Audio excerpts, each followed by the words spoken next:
英語聞き流しリスニング、英語テキストと MP3 ダウンロード、その他の物語はホームページからお聞きいただけます。88thpp.com 88thpp.com The Bremen Town Musicians. A certain man had a donkey, which had carried the corn sacks to the mill indefatigably for many a long year, but his strength was going, and he was growing more and more unfit for work. Then his master began to consider how he might best save his keep, but the donkey, seeing that no good wind was blowing, ran away and set out on the road to Bremen. There, he thought, I can surely be town musician. When he had walked some distance, he found a hound lying on the road, gasping like one who had run till he was tired. "What are you gasping so for, you big fellow?" asked the donkey. "Ah," replied the hound, "as I am old, and daily grow weaker, and no longer can hunt, my master wanted to kill me, so I took to flight, but now how am I to earn my bread?" "I tell you what," said the donkey, "I am going to Bremen, and shall be town musician there. Go with me and engage yourself also as a musician. I will play the lute, and you shall beat the kettle drum." The hound agreed, and on they went. Before long they came to a cat, sitting on the path, with a face like 3 rainy days. "Now then, old shaver, what has gone askew with you?" asked the donkey. "Who can be merry when his neck is in danger?" answered the cat. "Because I am now getting old, and my teeth are worn to stumps, and I prefer to sit by the fire and spin, rather than hunt about after mice. My mistress wanted to drown me, so I ran away. But now good advice is scarce. Where am I to go?" "Go with us to Bremen. You understand night music, you can be a town musician." The cat thought well of it, and went with them. After this the 3 fugitives came to a farmyard, where the cock was sitting upon the gate, crowing with all his might. "Your crow goes through and through one," said the donkey. "What is the matter?" "I have been foretelling fine weather, because it is the day on which Our Lady washes the Christ child's little shirts, and wants to dry them," said the cock. "But guests are coming for Sunday, so the housewife has no pity, and has told the cook that she intends to eat me in the soup tomorrow, and this evening I am to have my head cut off. Now I am crowing at full pitch while I can." "Ah, but Redcomb," said the donkey, "you had better come away with us.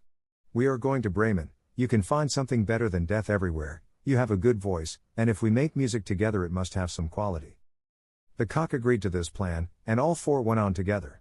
They could not, however, reach the city of Bremen in one day, and in the evening they came to a forest where they meant to pass the night.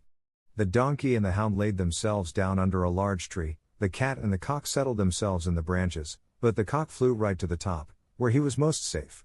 Before he went to sleep he looked round on all 4 sides, and thought he saw in the distance a little spark burning, so he called out to his companions that there must be a house not far off, for he saw a light. The donkey said, "If so, we had better get up and go on, for the shelter here is bad." The hound thought that a few bones with some meat on would do him good too. So they made their way to the place where the light was, and soon saw it shine brighter and grow larger, until they came to a well-lighted robber's house. The donkey, as the biggest, went to the window and looked in. "What do you see, my grey horse?" asked the cock. "What do I see?" answered the donkey. "A table covered with good things to eat and drink, and robbers sitting at it enjoying themselves." "That would be the sort of thing for us," said the cock. "Yes, yes, ah, how I wish we were there," said the donkey. Then the animals took counsel together how they should manage to drive away the robbers, and at last they thought of a plan. The donkey was to place himself with his 4 feet upon the window ledge, the hound was to jump on the donkey's back, the cat was to climb upon the dog, and lastly the cock was to fly up and perch upon the head of the cat. When this was done, at a given signal, they began to perform their music together. The donkey brayed, the hound barked, the cat mewed, and the cock crowed. Then they burst through the window into the room, so that the glass clattered.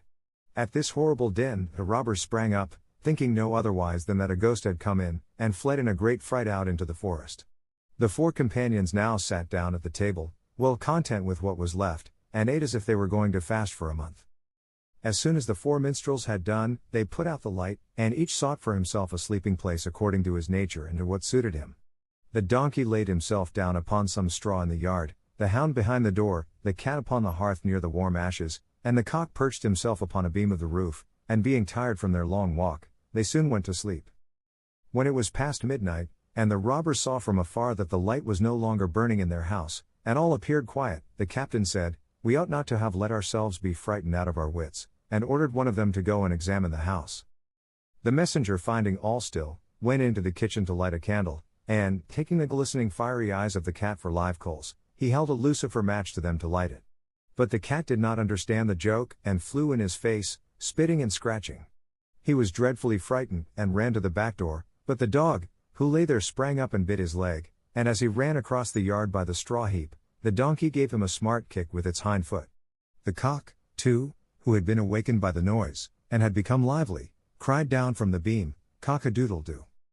Then the robber ran back as fast as he could to his captain, and said, "Ah, there is a horrible witch sitting in the house, who spat on me and scratched my face with her long claws, and by the door stands a man with a knife, who stabbed me in the leg, and in the yard there lies a black monster, who beat me with a wooden club, and above, upon the roof, sits the judge, who called out, 'Bring the rogue here to me.' So I got away as well as I could."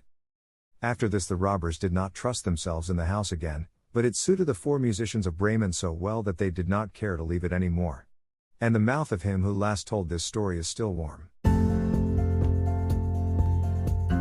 英語聞き流しリスニング、英語テキストと MP3 ダウンロード、その他の物語はホームページからお聞きいただけます。88thpp.com 88thpp.com